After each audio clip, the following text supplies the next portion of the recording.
বাঁধের পাশে বসবাস আর বাঁধ নিয়ে সাধারণ মানুষের যুদ্ধ। বাঁধ সংস্কারে তাই নেমে পড়েছে এখানকার আমজনতা। খুলনার পাইকগাছার দেলুটি ইউনিয়নের এখন গ্রামের পর গ্রাম পানিতে প্লাবিত। বাঁধ ভেঙে দুদিন আগে প্লাবিত হয়েছে এই গ্রামটি, কিন্তু এটি সংস্কারে এখনও কেউ এগিয়ে না আসলেও সাধারণ মানুষ কিন্তু ঠিকই তাদের জীবন বাজি রেখে নিজেদের অস্তিত্ব রক্ষার লড়াইয়ে নেমে পড়েছে।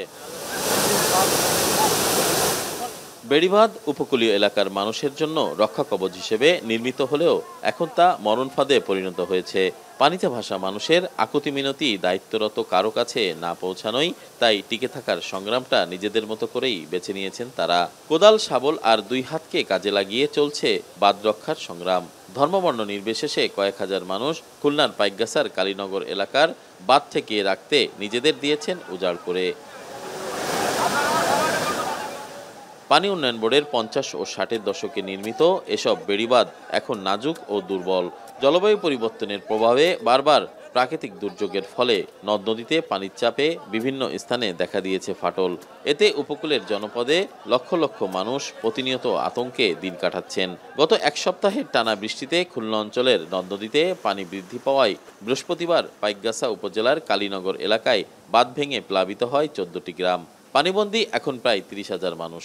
আমাদের অতি জোয়ারের ফলে আজকে এই কালীনগর ভেঙে যে আমাদের ব্যাপক ক্ষয়ক্ষতি, ইতিমধ্যে 13টি গ্রাম প্লাবিত হয়েছে। জায়গায় মাটির ঘর আছে, তারা সে বাচ্চা কাচ্চা নিয়ে জায়গায় পাকা ঘর আছে সেইখানে নিয়ে আশ্রয় নিয়েছে। মাটির ঘর আসছে, ডাবি যাচ্ছে। ঘর বাড়ি ফেলে দিয়ে আমরা সবাই চলে এসে বান ঠেকাচ্ছি, আসি সবাই আমরা কাজকর্ম করতেছি। সমবেত হয়ে হিন্দু মুসলিম দিয়ে আমরা সবাই আসছিলাম, একত্রিত হয়ে আমরা সেগুলো সমাধান করছিলাম। এখানে এই দৃশ্য দেখে কে কিরা কি আমরা দেখিনি, আমরা এইভাবে আমরা ঝাঁপিয়ে গেছি। আরও যদি কিছু বেকু আমাদের জন্য দেয় তাহলে অতি দ্রুত আমরা এই বেড়িবাঁধটা ঠিক করতে পারবো। খুলনা উপকূলের মানুষের সবসময় প্রাণের দাবি ছিল ভাত চাই না বাঁধ চাই। সেটা এখন আরও গুরুত্বপূর্ণ হয়ে উঠেছে। এসব বাঁধের কেন স্থায়ী হচ্ছে না, এসব প্রশ্ন এখন আলোচনায় উঠে আসছে আরও গুরুত্বের সাথে। এজন্য তারা দুষছেন সংশ্লিষ্ট প্রতিষ্ঠানের কর্তা ব্যক্তিদের। ত্রাণের দরকার না, আমাদের এখানে একটা টেকসই বাঁধের দরকার। আমরা এই টেকসই বাঁধের জন্য বারবার এখানে বলা হয়েছে, তা আসলে এই পর্যন্ত এরকম কোনো কাজ এখানে হয় নাই। জমি জায়গা চাষ করা পাতা পুঁতি সব নষ্ট হয়ে যাচ্ছে, জমি একের পর এক সামনে এগিয়ে আমাদের খুব দুরবস্থা। এ দুর্যোগে জনসাধারণের পাশাপাশি স্থানীয় জনপ্রতিনিধিরাও এগিয়ে এসেছেন। তাদের অভিযোগ, গুরুত্বপূর্ণ সভাগুলোতে বেড়িবাঁধের বিষয়ে কথা বলা হলেও শেষ পর্যন্ত তা আলোর মুখ দেখেনি।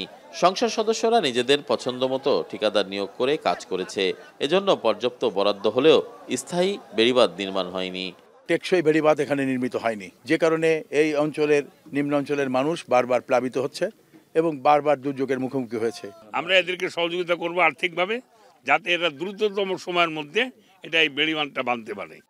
খুলনার পাইকগাছা উপজেলা পানি উন্নয়ন বোর্ডের 22 নম্বর পোল্ডারের অন্তর্গত। এর আওতায় 15 কিলোমিটার বেড়িবাঁধ রয়েছে, যার 5 কিলোমিটারেরও অধিক ঝুঁকিপূর্ণ। বাঁধ নিয়ে খুলনা উপকূলবাসীর সংগ্রাম দীর্ঘদিনের। এই বাঁধ নিয়ে গত 50 বছরের বেশি সময় ধরে কি পরিমাণ অর্থ এই অঞ্চলে বরাদ্দ এসেছে তার কোনো হিসাব বা পরিসংখ্যান কিন্তু সংশ্লিষ্ট দপ্তরের কাছে নেই। তবে স্থানীয়দের অভিযোগ, বিভিন্ন সময় যে পরিমাণ সংস্কার হয়েছে বাঁধগুলো, সেই সংস্কারের অর্থ দিয়েই এই বাঁধটি স্থায়ী রূপ নিতে পারত।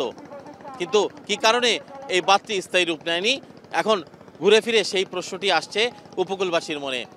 তরিকুল ইসলাম, এখন খুলনা। সানবিট সব দিবে সামাল। সানবিট ম্যাজিক প্রেস ডিশওয়াশিং এর মাথা ঘোরানো সলিউশন।